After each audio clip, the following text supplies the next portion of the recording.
헨리 데이비드 소로는 이렇게 말했습니다. 당신이 바라보는 세상은 당신이 보는 방식만큼만 존재한다. 이 말은 세상을 바꾸는 첫걸음은 세상을 바라보는 눈을 바꾸는 것임을 알려줍니다. 세상은 우리가 생각하는 것보다 훨씬 단순하고 동시에 우리가 보는 것보다 훨씬 복잡합니다. 결국 세상은 있는 그대로의 세상이 아니라 내가 해석한 대로의 세상일 뿐이죠. 두 사람이 같은 풍경을 봅니다. 한 사람은 이렇게 말합니다. 이 도시는 너무 시끄럽고 사람들은 무례해. 다른 사람은 이렇게 말하죠. 이 도시는 살아있고 사람들은 바쁘게 자기 삶을 만들어가고 있네. 똑같은 거리, 똑같은 시간, 똑같은 세상인데 보는 사람의 마음이 다르니까 세상도 완전히 달라집니다. 결국 세상은 내가 어떤 눈으로 바라보느냐에 따라 달라지는 거울입니다.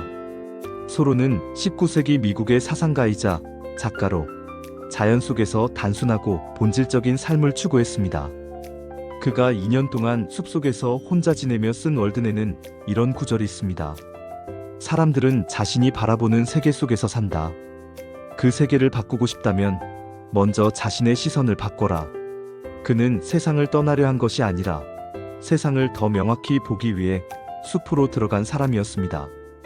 그의 철학은 명확했습니다. 세상이 문제인 게 아니라 우리가 세상을 보는 방식이 문제라는 것. 우리는 종종 이런 말을 합니다. 세상이 왜 이렇게 힘들까? 사람들은 왜 이렇게 냉정할까? 그런데 가만히 생각해보면 세상은 늘 비슷했습니다. 단지 내가 처한 마음의 상태가 바뀌었을 뿐이죠.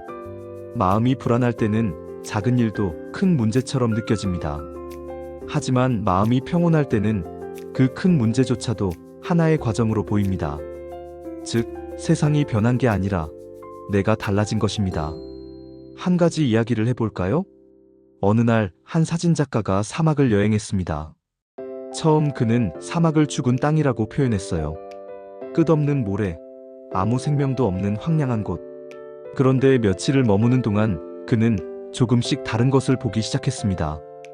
바람이 만든 무늬, 낮과 밤의 온도차로 생기는 빛의 그림자, 새벽에 피어나는 작은 꽃들. 그는 그때 깨달았습니다. 사막은 처음부터 아름다웠다. 내가 그것을 볼 준비가 안 되어 있었을 뿐이다. 세상도 똑같습니다. 세상이 못나게 느껴질 때 그건 세상이 잘못된 게 아니라 내 시선의 초점이 흐려진 것일지도 모릅니다. 우리가 세상을 바꾸고 싶다면 먼저 세상을 보는 내 시선을 점검해야 합니다. 내가 불평만 바라보는 눈으로 세상을 보면 모든 게 불만스러워 보이고 내가 가능성을 보는 눈으로 세상을 보면 어떤 상황에서도 길이 보입니다. 그래서 중요한 건 상황이 아니라 해석입니다. 소로의 말처럼 당신의 시선이 곧 당신의 세상이다. 오늘의 메시지를 기억하세요. 세상은 있는 그대로 존재하지 않습니다. 당신이 어떤 시선으로 바라보느냐에 따라 세상은 달라집니다. 당신이 세상을 냉소적으로 보면 세상은 점점 회색빛으로 바뀌고 감사한 마음으로 보면 세상은 놀랍도록 다채로워집니다. 우리는 결국 우리가 바라본 세상 속에서 살아가게 됩니다. 이제 세상을 다르게 바라보는 세 가지 시선을 소개합니다. 판단보다 관찰하기. 사람이나 사건을 단정짓기 전에 그냥 한 발 물러서 지켜보세요. 판단은 마음을 닫지만 관찰은 마음을 엽니다. 불평보다 감사하기. 불만을 찾으면 세상은 늘 부족해 보이고 감사를 찾으면 세상은 이미 충분합니다. 세상을 바꾸는 가장 빠른 방법은 감사하는 눈을 갖는 것입니다. 비교보다 성찰하기.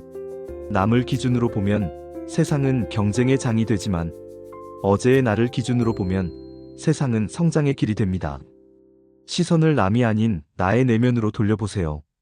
오늘도 세상은 똑같이 흘러가지만 당신의 시선이 달라지면 세상은 완전히 새로워집니다. 결국 세상은 내가 어떤 마음으로 바라보느냐에 따라 존재하는 거울이니까요.